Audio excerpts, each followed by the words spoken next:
Maker Faire New York brought together up-and-coming student engineers, do-it-yourself hobbyists, as well as professional researchers and commercial developers to show off their latest projects. Tents on the grounds of the New York Hall of Science were filled with robots, gadgets, and 3D printers based on components and ideas from the RepRap project, short for Replicating Rapid Prototyper. What's most interesting about the RepRap project is that most of the structural components of the RepRap itself are made from things that can be printed from a 3D printer. So once you have a RepRap, you can use it to print more RepRap parts and share it with the community. Have kind of an exponential growth, and it can evolve more like an organism in that regard. It still has components like electronics that it can't print, but those are generally designed to be globally sourceable and cheap and easy to acquire wherever you are. Some commercial product designers showed off more specialized printers, including a wire bender printer.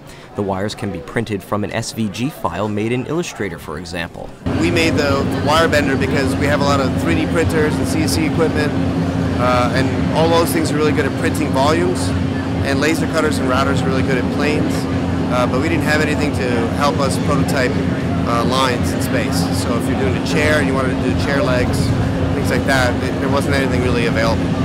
Exhibitors like being at Maker Faire because of the enthusiasm of colleagues and attendees. Take, for example, Jeff Keegan, who had 3D printer envy. And I didn't want to bring my printer down because it wasn't perfect.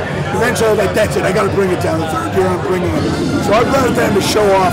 My favorite part about being here is the audience, the people that are around, they care about making stuff. They're curious. Every single person I've talked to has been like, how does that work? What is that doing? And nobody's just like, I don't care about that. It's a totally different category of people. That's why I enjoy being here. There are a number of mini Maker Fairs taking place across the country in the coming months. With reporting by Mark Ferranti in New York, Nick Barber, IDG News Service.